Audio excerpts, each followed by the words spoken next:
No está pasando nada malo, está pasando algo enorme. Y la diferencia entre entender eso y no entenderlo puede cambiar los próximos 10 años de tu vida. No llega con ruido, no llega con una crisis que puedas mostrarle a alguien para que te crean, no llega con lágrimas, ni con una razón clara que puedas escribir en un papel. Llega en silencio, en medio de un martes ordinario, mientras estás en el lugar donde siempre has estado, haciendo lo que siempre has hecho, rodeado de las personas de siempre, y de repente sin que nadie te lo haya quitado, sin que nadie te haya hecho daño, sin que nada haya salido mal, ya no lo sientes. Lo que antes te movía, ahora solo está ahí, como un objeto sobre una mesa. Lo miras, sabes que existe, pero ya no te mueve nada. Y lo más desconcertante no es la sensación en sí, lo más desconcertante es que no sabes qué significa. ¿Estás deprimido? ¿Estás fallando? ¿Eres ingrato? ¿Te rompiste por dentro sin darte cuenta? Ahí empieza el pánico silencioso. Porque el mundo tiene una sola respuesta para esto. Algo está mal contigo. Arréglalo ya. Pero Carl Jung, uno de los pensadores más profundos que ha producido la humanidad, pasó décadas estudiando exactamente este momento y llegó a una conclusión que va en dirección completamente opuesta a lo que la sociedad te dice. Perder el interés en todo no es la señal de que algo en ti se rompió. Es la señal de que algo en ti está a punto de nacer. Este video existe para que entiendas por qué. No con frases vacías, no con motivación barata, sino con una comprensión real de lo que tu propia mente te está diciendo cuando apaga las luces de todo lo que conocías. Empieza con algo muy pequeño, tan pequeño que casi no lo notas. Un día te das cuenta de que ya no sientes la misma emoción al hablar de tus proyectos, sigues hablando de ellos, sigues haciendo las cosas que siempre hacías, pero hay algo diferente, una distancia, como si estuvieras mirando tu propia vida desde el otro lado de un vidrio. Pasan semanas y esa distancia crece. Las conversaciones que antes te encendían ahora te parecen planas. Los planes que antes te generaban adrenalina ahora te producen una especie de indiferencia tranquila. Las cosas que te definían, las cosas en las que habías invertido años, energía, identidad, empiezan a sentirse como un traje que ya no te queda. No hay odio, no hay resentimiento, no hay ningún drama, solo ese enfriamiento silencioso que no puedes explicar. Y aquí entra la primera trampa. Como no hay un motivo concreto, tu mente racional entra en pánico. Necesita una causa, necesita poder decir esto pasó porque tal cosa. Pero no hay nada, no hay un culpable, no hay un evento traumático, no hay una razón que justifique lo que sientes. Entonces tu mente hace lo que siempre hace cuando no entiende algo, lo convierte en un problema. Empieza a preguntarse si eres una persona ingrata, si te has vuelto perezoso, si deberías estar haciendo más, sintiendo más, queriendo más. Y esa presión interna, combinada con la presión de un mundo que te exige productividad constante, te lleva a tomar una decisión que parece lógica, pero que en realidad es el error más costoso que puedes cometer. Intentas forzar el interés de regreso. Buscas motivación, cambias rutinas, te convences de que solo es cansancio, que necesitas vacaciones, que mañana va a ser diferente, pero mañana llega y la sensación sigue ahí. Y el pánico se profundiza. No te está pasando nada malo, te está pasando algo enorme, algo necesario, algo que, si logras entender, en lugar de pelear contra él, va a cambiar tu vida de una manera que no puedes imaginar desde donde estás ahora.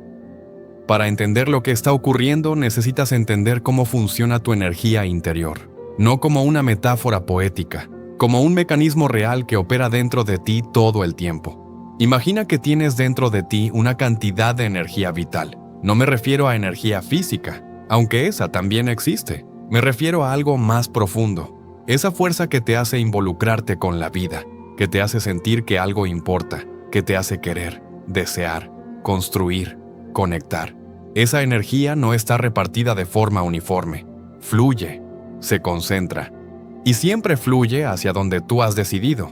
Consciente o inconscientemente que está el sentido de tu vida.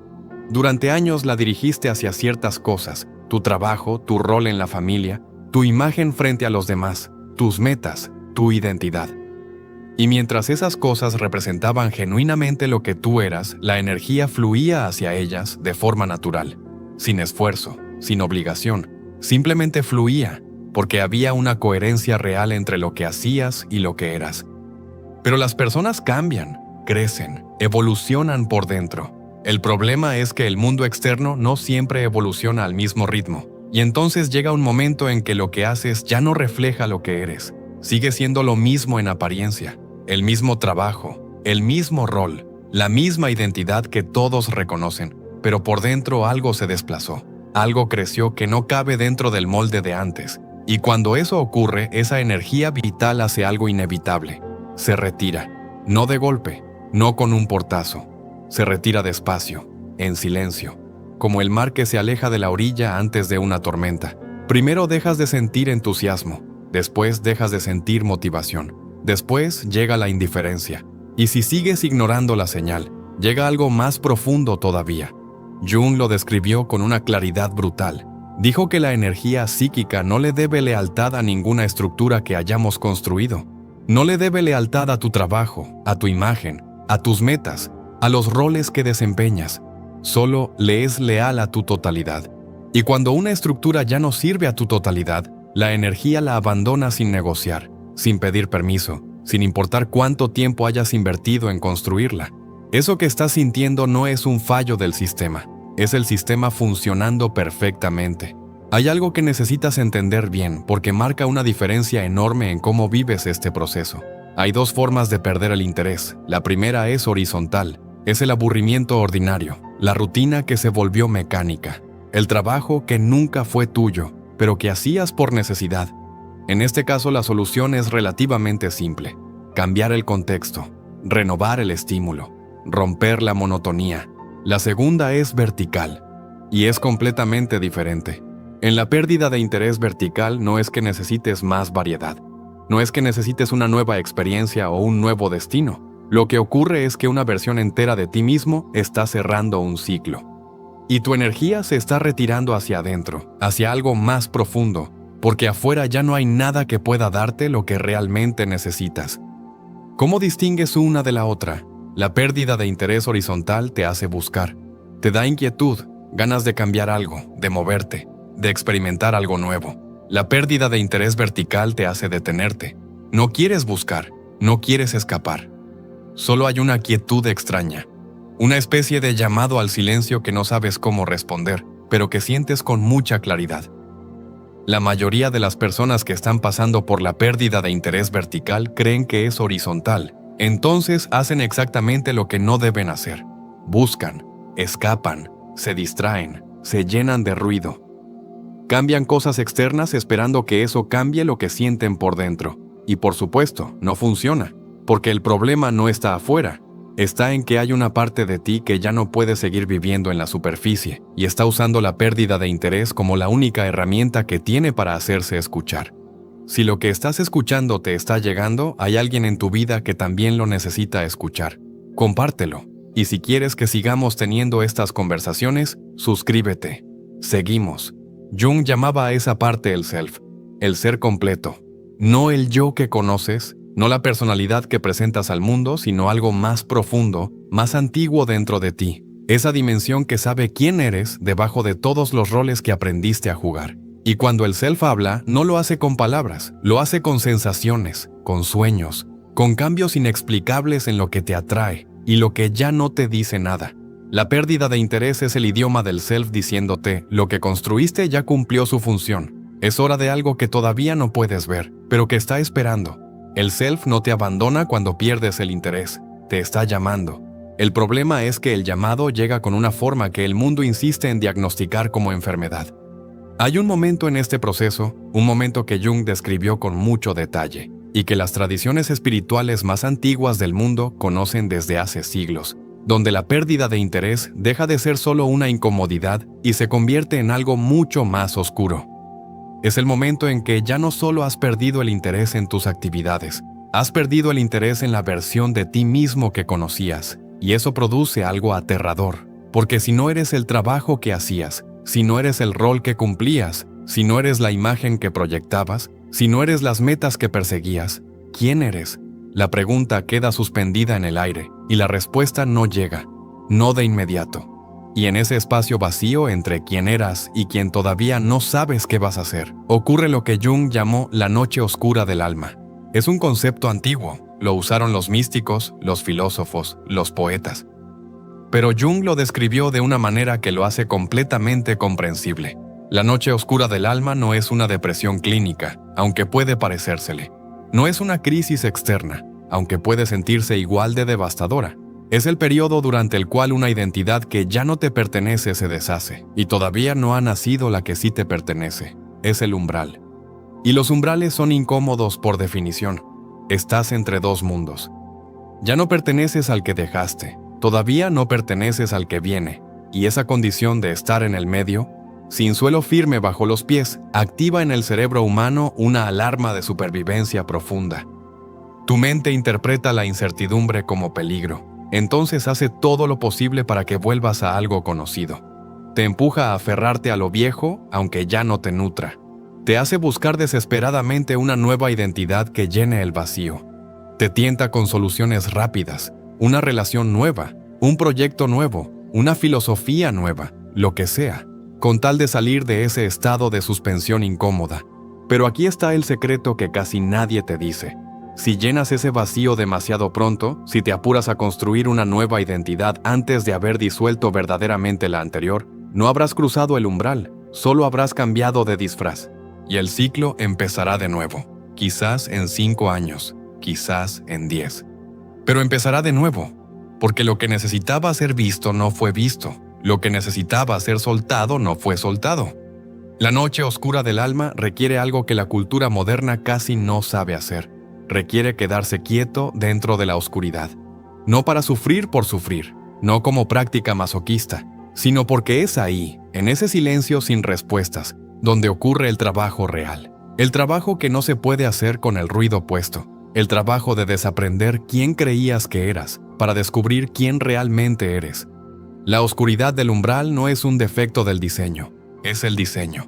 Porque nadie llega a una vida genuinamente propia sin haber atravesado primero el espacio donde la vida falsa se deshace. Hay algo que vive en el fondo de cada persona y que Jung llamó la sombra. No es algo malo, no es una parte oscura o malvada que debes eliminar. Es simplemente todo aquello que a lo largo de tu vida fue empujado hacia adentro, porque no cabía en la imagen que necesitabas mostrar al mundo, las emociones que no eran aceptadas en tu familia, las partes de tu personalidad que no encajaban en tu grupo social, los deseos que ignoraste porque parecían irresponsables, las verdades que callaste porque hubieran roto la paz. Todo eso no desapareció, solo fue guardado, y vive dentro de ti, empujando desde abajo, moldeando tus decisiones de formas que no siempre entiendes.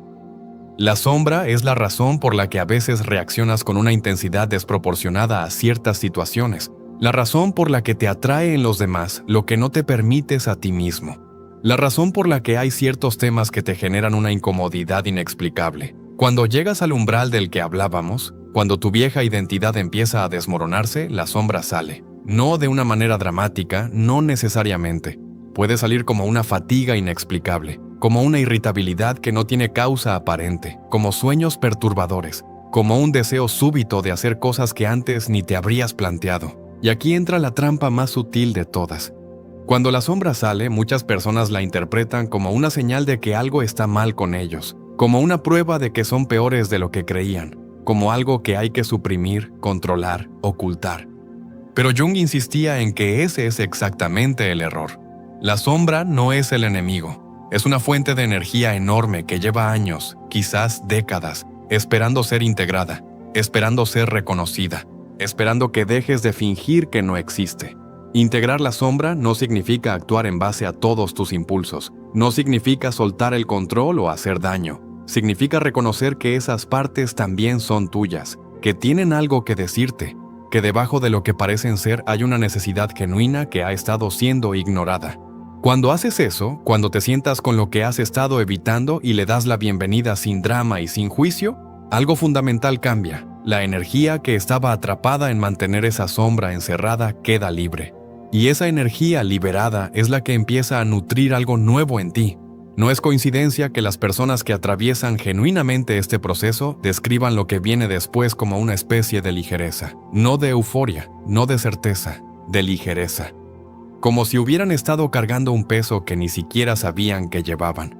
Jung describió todo esto a través de un proceso que llamó individuación. y es quizás el concepto más importante que desarrolló en toda su obra.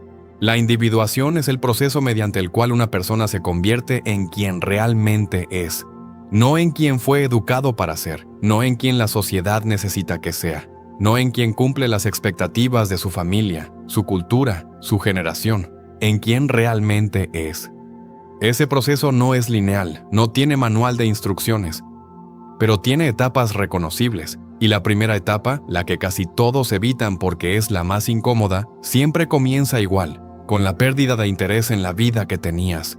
No porque esa vida fuera mala, no porque hayas fallado, sino porque esa vida era la etapa que correspondía a una versión anterior de ti, y esa versión ya hizo su trabajo.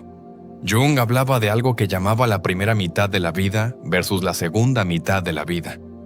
En la primera mitad, el gran trabajo es construir una identidad, una carrera, relaciones, una imagen del mundo que funcione. La pregunta de la primera mitad es, ¿quién soy yo en el mundo? Pero llega un momento y ese momento no tiene una edad fija. Puede llegar a los 30, a los 40, a los 50, en que la pregunta cambia por completo. Ya no es ¿quién soy yo en el mundo? La pregunta se vuelve ¿qué soy yo más allá de todo lo que construí? Y esa pregunta, cuando aparece de verdad, cuando llega en serio y no como una reflexión filosófica abstracta, sino como una experiencia viva, produce exactamente lo que estamos describiendo. Porque para responderla, honestamente tienes que estar dispuesto a mirar debajo de todo lo que construiste. Y lo que hay debajo no siempre es cómodo de ver. Piensa en alguien que pasó 20 años construyendo una carrera exitosa. Reconocimiento, estabilidad, una identidad clara. Soy el profesional, soy el que llegó lejos. Y un día, sin que haya pasado nada malo, empieza a sentir que todo eso le pesa. Que entra a su trabajo y siente que está entrando al escenario de una obra en la que ya no quiere actuar. Nadie de afuera lo nota. Sigue siendo bueno en lo que hace. Pero por dentro ya no está ahí. El mundo le dirá que está en crisis, que necesita un cambio, que tiene burnout, que debe descansar. Pero lo que está ocurriendo no es ninguna de esas cosas. Lo que está ocurriendo es que hay una brecha enorme entre quién es de verdad y quién está fingiendo ser todos los días. Y el self está usando la pérdida de interés como una señal de emergencia. Jung decía que hasta que no hagas consciente lo inconsciente dirigirá tu vida y tú lo llamarás destino. Hay algo importante que quiero decirte antes de cerrar. No toda pérdida de interés es un llamado a la individuación. Hay situaciones en las que lo que una persona necesita no es sostener el vacío, sino buscar ayuda profesional. ¿Cómo distinguir una cosa de la otra? La pérdida de interés, que es parte de un proceso de crecimiento, tiene una especie de lucidez detrás de ella. Puedes observarte a ti mismo, puedes pensar, puedes funcionar en el mundo aunque no lo sientas significativo. Y hay algo que, si bien no lo llamarías exactamente esperanza, tampoco es desesperación total. Cuando la pérdida de interés viene acompañada de una incapacidad genuina de funcionar, de pensamientos de hacerte daño, de una oscuridad que no tiene ninguna textura más allá del vacío total, eso ya es otro territorio. Y en ese territorio la respuesta correcta es buscar apoyo. No porque seas débil, sino porque hay herramientas disponibles que pueden ayudarte, y no tiene ningún sentido ignorarlas. Con eso claro, volvamos al proceso. Si estás en medio de ese proceso ahora mismo, si reconoces en lo que escuchaste algo de lo que estás viviendo, lo primero es lo más simple y lo más difícil al mismo tiempo. Para de pelear contra ello. No te estoy diciendo que abandones tus responsabilidades. No te estoy diciendo que tomes decisiones drásticas e impulsivas. Te estoy diciendo algo mucho más específico. Para de tratar la pérdida de interés como si fuera un problema que tienes que resolver. Cambia la pregunta. En lugar de preguntarte cómo recuperas el interés que tenías, pregúntate qué te está intentando decir el hecho de que lo hayas perdido. ¿Qué roles llevas tiempo cumpliendo que ya no sienten como tuyos? ¿Qué verdades has estado callando para mantener la paz? ¿Qué partes de ti llevan años pidiendo espacio y tú llevas años ignorándolas porque no caben bien en la imagen que proyectas? No tienes que responder todo eso ahora mismo. La claridad en este proceso llega sola cuando creas las condiciones correctas para que llegue. Y las condiciones correctas no son la velocidad, la productividad ni la certeza. Son la honestidad, el silencio y el tiempo. No estás fallando, no estás roto, estás en el umbral. Y los umbrales siempre son oscuros. Eso no es un defecto del diseño, es el diseño. Hay personas que prefieren una mentira tranquila, y hay personas que prefieren una verdad que duele. Si eres de los segundos, este canal es tuyo. Suscríbete, esto no ha terminado.